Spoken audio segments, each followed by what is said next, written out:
வரப்போகிற ஆண்டவராய் இயேசு கிறிஸ்துவின் நாமத்தினாலே அன்பின் வாழ்த்துதல். பிரியமான தேவ பிள்ளைகளே, இந்த நாளிலும் ஒரு வேத வசனத்தோடு கூட உங்களை சந்திப்பதில் மிகுந்த மகிழ்ச்சி. ஆண்டவராகிய கர்த்தர் கிருபையினாலும் இரக்கத்தினாலும் இம்மட்டுமாய் நடத்தி வருகிறார்.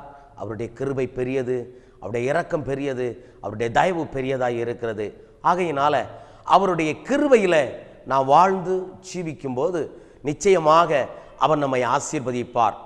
இன்றைக்கு யாக்கோபு எழுதின நிருபம் 1வது அதிகாரம் 14-15 வசனங்களை நாம் சற்று வேதத்திலே வாசிப்போமேயானால், யாக்கோபுக்கு எழுதின நிருபம் அதனுடைய 1வது அதிகாரம் 14-15 வசனங்களை வாசிக்கும்போது, அவனவன் தன் தன் சுய இச்சையினாலே இழுக்கப்பட்டு சிக்குண்டு சோதிக்கப்படுகிறான். பின்பு இச்சையானது கர்ப்பந்தரித்து பாவத்தை பிறப்பிக்கும். பாவம் பூரணமாகும் போது மரணத்தை பிறப்பிக்கும் என்று சொல்லி வேதம் சொல்லுகிறது. கவனிங்கள், அவனவன் தன் தன் சுய இச்சையினாலே இழுக்கப்பட்டு சிக்குண்டு சோதிக்கப்படுகிறான். வேத வசனம் அழகாய் சொல்லுகிறது, அவனவன் தன் சுய இச்சை, ஆசை, அந்த விருப்பம், அந்த இச்சையினாலே இழுக்கப்பட்டவர்களாக, அந்த இச்சை ஒவ்வொரு மனிதனையும் ஒவ்வொரு விதமான இச்சை இழுத்து கொண்டே இருக்கும். சிலரை பார்ப்பீர்களேனால் மண்ணுக்கு மேல இச்சை, சொத்து வாங்கணும், சுகம், அடுத்தவங்க சொத்தை எப்படியாவது எல்லக்கல்ல பிடிங்கி மாற்றி போட்டு அந்த சொத்தை அபகரிக்கணும், மண்ணுக்கு மேலே ஆசை. சிலரை பார்த்தீங்கன்னா பணத்துக்கு மேலே ஆசை. பணம் பணம் என்ன செய்தாலும் தொட்டாலும் பேசினாலும் பணம், அவர்களுக்கு தேவை பணம். இப்படியாக அநேகரை நான் சொல்ல முடியும். ஒவ்வொருவருடைய வாழ்க்கையிலும் ஒவ்வொரு விதங்களில் அவர்கள் இச்சை அவர்களுடைய இருதயத்தை குடிகொண்டிருக்கிறது. எனக்கு பிரியமான தேவ பிள்ளைகளை, அவருடைய வாழ்க்கையில இருக்கிற அந்த இச்சையின் காரணத்து நிமித்தம் அந்த இச்சை அவர்களுடைய வாழ்க்கையில இருந்து ஜீவிதத்திலே நன்மை பயக்க முடியாதபடி என்ன செய்கிறதாம் பாருங்கள், தன் தன் சுய இச்சையினாலே இழுக்கப்பட்டு சிக்குண்டு, முதலாவது இச்சை அவனுடைய இருதயத்தை ஆளுகை செய்கிறது. அதவளே சிக்குண்டுகிறான், கட்டப்படுகிறான். கட்டப்பட்டு அவன் சோதிக்கப்படுகிறான். அநேக காரியங்கள் உண்டு. சோதிக்கப்பட்ட பின்பு என்ன நடக்கிறது பாருங்கள். பின்பு அந்த இச்சையானது கர்ப்பந்தரிக்கிறது. ஒரு ஸ்திரீயினுடைய வயிற்றிலே ஒரு குழந்தை உருவாகிறதை போல கொஞ்சம் கொஞ்சம் கொஞ்சமாய் அது நாளொரு மேனியும் பொழுதொரு வனமாய் வளர்ச்சி அடைகிறதை போல இந்த ஒரு மனிதனுடைய வாழ்க்கையில உருவான அந்த இச்சையானது ஒவ்வொரு நாளும் அது வளர்ந்து வளர்ந்து வளர்ந்து வளர்ந்து அது பெருகி என்ன செய்கிறது, ஒரு பெரிய ஆலமரத்தை போல வேரூன்றி விழுதுகள் விட்டு அவனுடைய இருதயத்தை ஆளுகை செய்துவிட்டு கர்ப்பந்தரித்து அது பிறக்கும் போது பாவத்தை பிறப்பிக்கிறது. இருதயத்தில் இருக்கிற அந்த இச்சை ஆலமரத்தை போல வேர் விட்டு விழுது விட்டு நல்ல ஸ்ட்ராங்கா அந்த இருதயத்தை ஆளுகை செய்து கொண்டு வெளியே புறப்பட்டு வரும் பொழுது பாவத்தை திரளாய் பிறப்பிக்கிறதா இருக்கிறது. அந்த பாவம் பூரணமாகும் பொழுது மரணத்தை கொண்டு வருகிறது. நீங்கள் ஒருவேளை கேட்கலாம், இந்த பூமியில வாழ்ந்த நல்லோரும் மரிக்கிறார்கள், பெரியோரும் மரிக்கிறார்கள், பரிசுத்தவான்களும் மரிக்கிறார்கள், துன்மார்க்கனும் மரிக்கிறான், பாவிகளும் மரிக்கிறார். உண்மை. வேதம் சொல்கிறது, ஒரே தரம் பிறப்பதும் பின்பு மரிப்பதும் பின்பு நியாயத்தீர்ப்படைவதும் மனுஷனுக்கு நியமிக்கப்பட்டிருக்கிறது. அப்படியானால் நம்முடைய வாழ்க்கையில் நம்ம பிறப்பதும் நம்ம மரிப்பதும் எல்லா மனுஷனுக்கும் நியமிக்கப்பட்டதுதான். அதில் விசேஷம் என்னவென்றால், வாழுகிற வாழ்க்கையின் கிறிஸ்துவுக்காக வாழுகிறோமா அல்லது தன்னுடைய சுய இச்சையினாலே வாழுகிறோமா என்பதுதான் முக்கியம். இங்கே யாக்கோபு எழுதுகிற வார்த்தை என்ன? சில மனிதர்கள் தன்னுடைய இச்சையினாலே இழுக்கப்படுகிறார்கள், இழுக்கப்பட்டு சோதிக்கப்பட்டு விழுந்து போகிறார்கள். வேதத்தில் இருந்து இப்படிப்பட்ட அனுபவங்களை உடைய தேவ மனுஷர்களை நான் உங்களுக்கு சுட்டிக்காட்ட விரும்புகிறேன். என்னோடு கூட திருப்பிக் கொள்வீர்களேனால் வேதம் என்ன சொல்லுகிறது என்று வாசிக்கலாம். யாத்ராகம புத்தகம் 20வது அதிகாரம் அதனுடைய 17வது வசனத்தை நீங்கள் சற்று வாசிப்பீர்களேனால், யாத்ராகமம் 20வது அதிகாரம் அதனுடைய 17வது வசனம், பிறனுடைய வீட்டை இச்சியாதே என்று சொல்லப்பட்டிருக்கிறது. நான் வாசித்த வேத வசனத்தின் அடிப்படை என்ன? அவனவன் தன் தன் சுய இச்சையினாலே இழுக்கப்படுகிறான். இச்சை. ஆண்டவராகிய கர்த்தர் தம்முடைய ஜனங்களுக்கு 10 கட்டளைகளை கொடுக்கும் பொழுது கொடுத்த வார்த்தையிலே ஒரு வார்த்தை, பிறனுடைய வீட்டை இச்சியாதிருப்பாயாக. பிறனுடைய வீட்டையோ பிறனுடைய நிலத்தையோ எதையுமே நாம் இச்சிக்க கூடாது என்று எழுதப்பட்டிருக்கிறது. ஆம், மீகாவின் புஸ்தகம் 2வது அதிகாரம் 2வது வசனத்தை நீங்கள் வாசிப்பீர்களேனால், பிரியமானவர்களே, வயல்களை இச்சித்து அபகரிப்பவனுக்கு ஐயோ என்று எழுதப்பட்டிருக்கிறது. வயல்களை இச்சித்து அபகரிப்பவனுக்கு ஐயோ. அவனுடைய வாழ்க்கையில அவன் நியாய தீர்ப்பின் நாட்களிலே அவன் கொண்டு வந்து வைக்கப்படுகிறான். இந்த பூமியிலே அவனுடைய சன்னதி வேதனைகளை அனுபவிக்கும், உபத்திரவங்களை அனுபவிக்கும் என்று வேதம் சொல்லுகிறது. பிறனுடைய வீட்டை இச்சியாதிருப்பாயாக. கருமையானவர்களை, இன்றைக்கு அநேக ஜனங்கள் தன்னுடைய வாழ்க்கையை அநேக இச்சைகளுக்கு உட்படுத்தப்பட்டவர்களாய் அடுத்தவர்களுடைய வீட்டை இச்சிக்கிறவர்களாய் காணப்படுகிறார்கள். அவருடைய வஸ்துக்களை இச்சிக்கிறவர்களாய் காணப்படுகிறார்கள். அவருடைய நிலங்களை ஆக்கிரமித்துக் கொள்கிறவர்களாய் காணப்படுகிறார்கள். ஏழைகளை வஞ்சிக்கிறார்கள், ஏழைகளை வேதனைப்படுத்துகிறார்கள், ஏழைகளை உபத்திரவப்படுத்துகிறார்கள். கவனிக்க வேண்டாம். 1 ராஜாக்கள் 21வது அதிகாரம் 1 முதல் 16 முடிய உள்ள வேத வசனங்களை நீங்கள் சற்று வாசிப்பீர்களேனால், ஆகாப் என்று சொல்லக்கூடிய ஒரு ராஜாவை குறித்து வேதம் என்ன சொல்லுகிறது? 1 ராஜாக்கள் 21வது அதிகாரம் 1 முதல் 16 முடிய உள்ள வேத வசனங்கள். ஆகாப் என்று சொல்லக்கூடிய ஒரு ராஜா, தேசத்துக்கே ராஜா. இவனுடைய அரண்மனையோடு தொட்டு பக்கத்தில் நாபால் என்று சொல்லக்கூடிய ஒரு மனிதனுடைய ஒரு கீரை தோட்டம் இருந்தது. ராஜாவுக்கு அநேக சொத்துக்கள் உண்டு, அநேக காரியங்கள் உண்டு. ராஜாவினுடைய ஆசை என்ன? ராஜாவுக்கு இச்சை என்ன?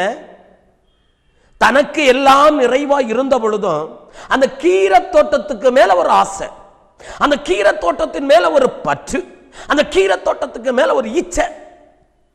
ஆகையினால நாபாலிடத்திலே கேட்கிறான், இந்த கீரை தோட்டத்தை எனக்கு தா என்று சொல்லி. அவன் சொல்லுகிறான், என் பிதாக்களுடைய சுதந்திரத்தை நான் உமக்கு தராதிருப்பேனாக என்று சொல்லி.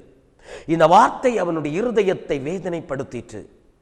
நான் தேசத்தின் ராஜா, நான் கேட்ட இந்த தேசத்தினுடைய ராஜாவாய் இருக்கிற நான் கேட்ட இந்த கீரை தோட்டத்தை அவன் தரவில்லை என்று சொல்லி துக்க முகமாய் போய் கிடக்கிறான். எனக்கு பிரியமானவர்களே, இந்த மனைவி எசபேல் வருகிறாள். யா ராஜாவே, ஏன் இப்படி இருக்கிறீர் என்று சொல்லி கேட்கிறான். என் அரண்மனையோடு தொட்டு இருக்கிற கீரை தோட்டத்தை நாபாலிடத்திலே நான் கேட்டேன், அவன் எனக்கு தரமாட்டேன் என்று சொல்லிவிட்டான். இந்த தந்திரமுள்ள ஸ்திரீ என்ன சொல்கிறாள் பாருங்கள். யா, இதற்காகவா நீ அழுகிறாய்? இதற்காகவா நீ துக்கப்படுகிறாய்? கவலைப்படாதையும், நீ போய் புசித்து சந்தோஷப்படும், நான் அதை பார்த்துக் கொள்கிறேன் என்று சொல்லுகிறான். நாபால் இருக்கிற தேசத்தின் மூப்பர்களுக்கு ஒரு கடிதத்தை எழுதுகிறாள். உபவாசம் என்று அறிவித்து நாபாலை முன்னாடி விட்டு அவனுக்கு விரோதமாய் சாட்சிகளை ஏற்படுத்தி அவனை கல்லறிந்து கொல்லுங்கள் என்று சொல்லுகிறார். கவனிங்கள், ஒரு சின்ன ஒரு கீரை தோட்டத்துக்காக வேண்டி ஒரு தேவ மனிதனுடைய ஜீவனை எடுக்கும்படியாக எசபேல் என்று சொல்லக்கூடிய ஒரு ஸ்திரீ அந்த பரிசுத்தவானுடைய அந்த ஜீவிதத்தை நொறுக்கிப்படும்படியாக அவள் எழும்புகிறாள். என கேட்கிற அருமையான தேவ பிள்ளையே, வேதம் என்ன சொல்லுகிறது?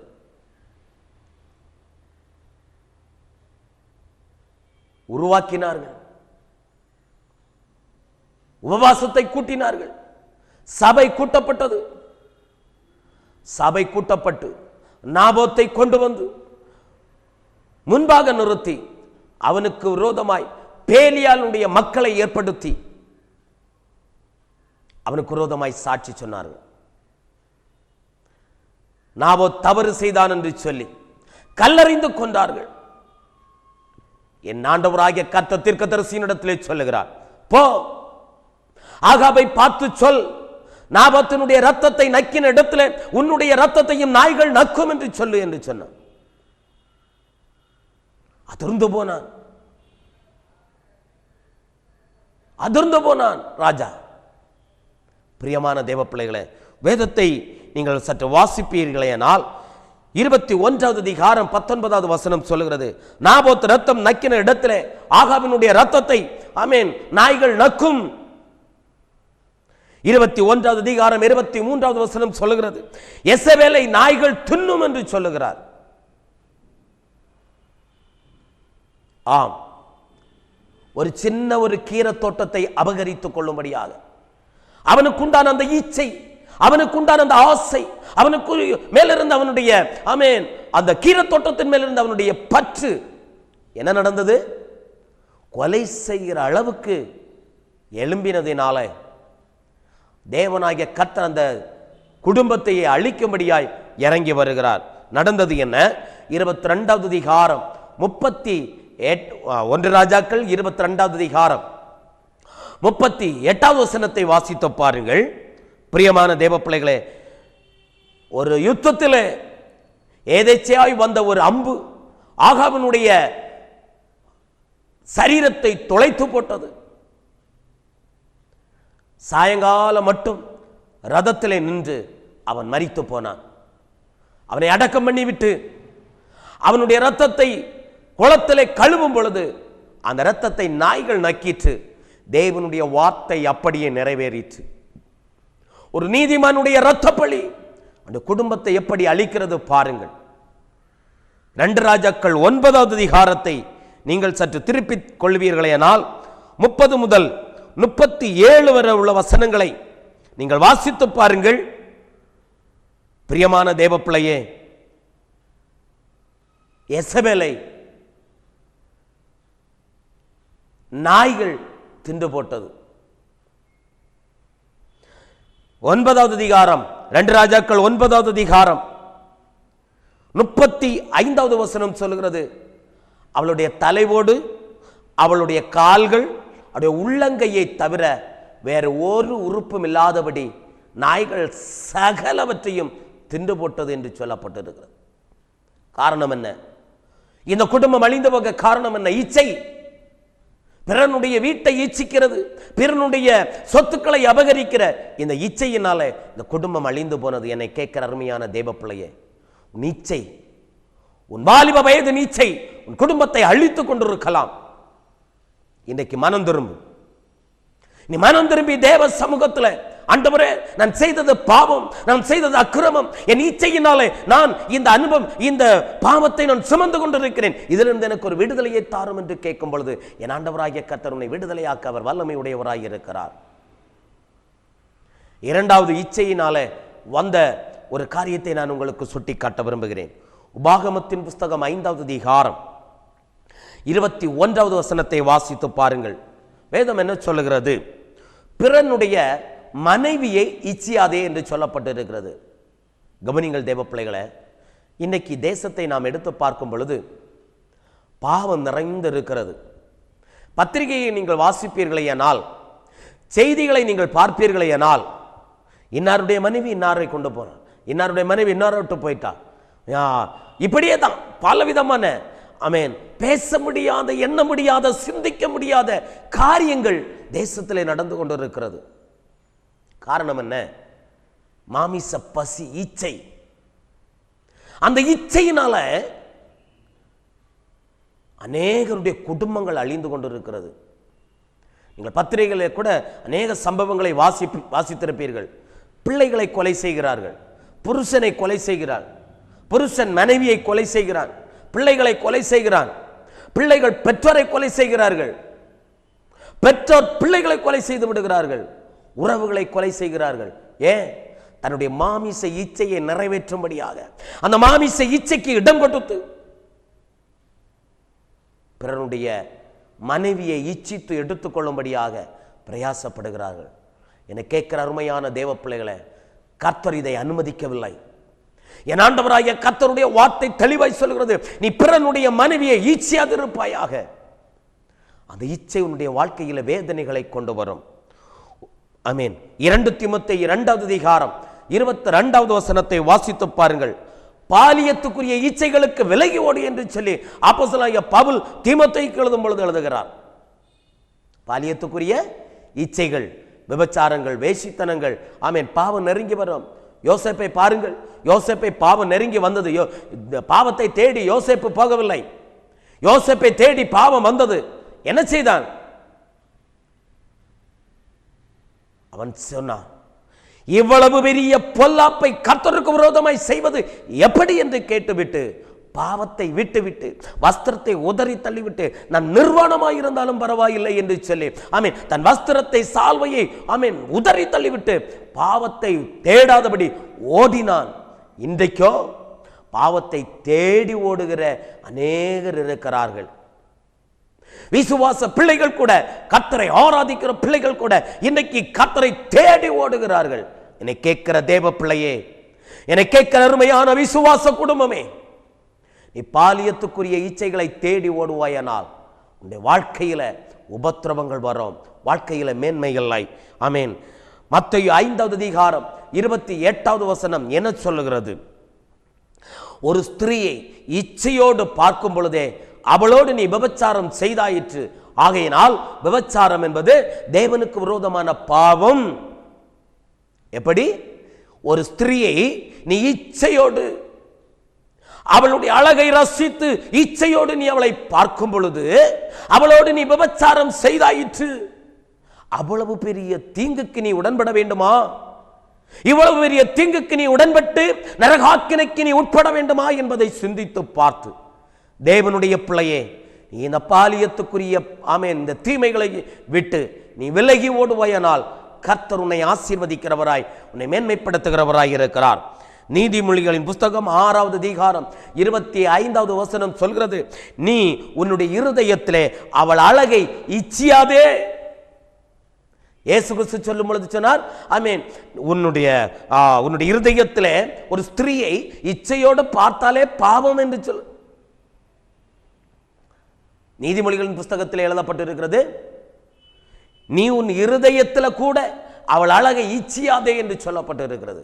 அப்படியானால் பிறருடைய ஸ்திரீயை, மனைவியை இச்சிக்கும் பொழுது எவ்வளவு பெரிய பாவம் நம்முடைய வாழ்க்கையில வருகிறது என்பதை சிந்தித்து பாருங்கள். இப்படித்தான் 2 சாமுவேலின் புஸ்தகம் 11வது அதிகாரம் 2வது வசனத்தை வாசிக்கும் பொழுது, ராஜாக்கள் யுத்தம் பண்ண வேண்டிய நாட்கள் வந்த பொழுது யுத்தத்துக்கு போக வேண்டிய தாவீது தன்னுடைய சேனை முழுவதையும் யுத்தத்துக்கு அனுப்பிவிட்டு தான் ராஜ அரண்மனையிலே இருக்கிறார். ஒரு நாள் என்ன நடக்கிறது? அந்த அரண்மனையினுடைய உப்பரிகையிலே உலாவிக் கொண்டிருக்கிறார். உலாவிக் கொண்டிருக்கும் பொழுது கீழ்ப்பகுதியிலே ஸ்நானம் பண்ணுகிற, குளித்துக் கொண்டிருக்கிற ஒரு ஸ்திரீயினுடைய அழகை கண்டு மயங்கி இச்சித்து அவளை யார் என்று விசாரிக்கிறார். அவள் உரியாவின் இராணுவ வீரனாகிய உரியாவினுடைய மனைவி என்று சொல்லி அவனுக்கு சொல்லப்படுகிறது. சொல்லப்பட்டு அவருடைய அழகை அவன் இச்சித்ததினால வேதம் சொல்லுகிறது, அவளை கொண்டு வர செய்து அவளோடு கூட விபச்சாரம் செய்து அவளோடு கூட சேர்ந்து அவன் என்ன செய்தான்? அவளை தீட்டுப்படுத்தினான். தீட்டுப்படுத்தி அவளை அனுப்பிவிட்டான். வேதம் சொல்லுகிறது, அவள் கர்ப்பவதியான உடனே தாவீதுக்கு சொல்லி அனுப்பினாள். தாவீது என்ன செய்கிறான்? தந்திரமா யோசிக்கிறான். பாருங்கள், தாவீது தேவனுக்கு பிரியமானவன். ஆனால் அவனுடைய தந்திர யோசனையை பாருங்கள்.